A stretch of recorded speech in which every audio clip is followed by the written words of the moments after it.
Imagine you're getting ready to get married. You're all dressed up, feeling those pre-wedding jitters.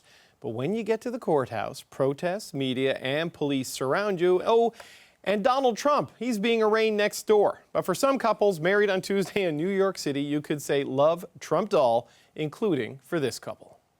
Martin Sefranek and Jared Kronenberg have since returned home to Minneapolis, and they join me now. All right, so Martin, well, first of all, congratulations to you both. Martin, you live in Minneapolis. You traveled to New York City to get married. Why go to New York City? Why get married in a city where you don't live? I'm from New York State, and we've had a lot of fun, happy times in New York City. It's a great time always. So figured that would be a great place to get married. So Jared, when you made the plans to go to New York to get married, did you anticipate something like this happening? We didn't have any idea.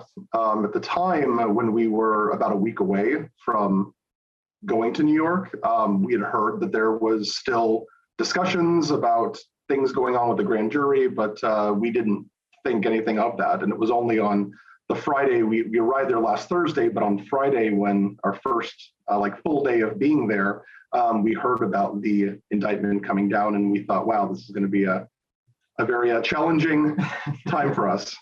So, Martin, what was it? You get to the courthouse. I mean, what was the scene like? I guess you were expecting this intimate civil marriage, and what happened? Well, there's just news trucks everywhere, France 24, CBC, NBC, the protesters kind of facing each other off. There's a park that was nearby that they'd kind of cordoned off a lot of them, but I noticed a lot of the Trump people with very large signs kind of making their way out and kind of stomping around.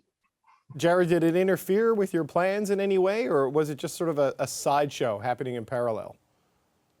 Well, on Friday, when we went there to get our marriage license, which you have to do at least 24 hours before the ceremony, we noticed all of the vans there, and we weren't exactly sure what was going on. It was only after we left getting our license that we had heard on the news that an indictment had passed down.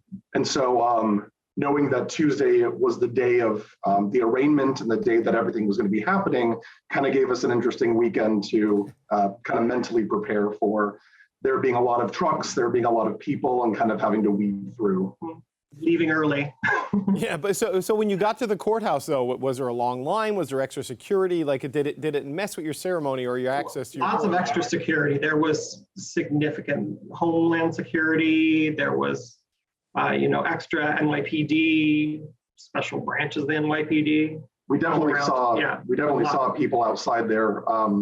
Protesters as well as reporters and police presence all around. But you guys were able to get in no problem and get it done on time? Were you delayed at all, or did it go on? Just had to have your ID and present it. So it was just the most important day in your life, and this unprecedented moment in U.S. political history is happening right next door. Right, exactly. So how did you celebrate in New York? I mean, the city was a zoo based on everything we saw, and I know he left shortly after it was all over. I mean, how did you celebrate on your special day? We went to a restaurant that we had been thinking about going to for a while. We had made a reservation ahead of time. Honestly, until we actually didn't even think that there would have been a problem with us getting in there. Plus, we're kind of early dinner people anyway, so we got in at 5:30 before sort of the dinner crowd. So we had a lovely evening. We had a lovely dinner. That was actually kind of nearby there, but then eventually, because we were staying near Times Square, it was about a 25-minute train ride to get downtown to where that area was. So it was kind of nice to escape from it afterward. So Martin, that's pretty good. Despite everything that was happening, the indictment of a former president, your special day happened in its special way with no big complications. Yeah, went off without a hitch. So what happens for you guys now? What's next for you two? Now that you're married and you're away from the Trump orbit, you're back in Minneapolis, what's next? Well, actually, 5 weeks from now, we have our son that is due to be born. And so we've come back here to start unpacking things from our registry and start setting up the baby room for whenever that's going to happen. Is Donald on the name list by any chance? I figure I may as well ask. Very much no. All right. Well, listen, congratulations on your special day. Congratulations on the impending arrival of your son. And thanks for telling us your story today. Thanks so much, gang. Thank you.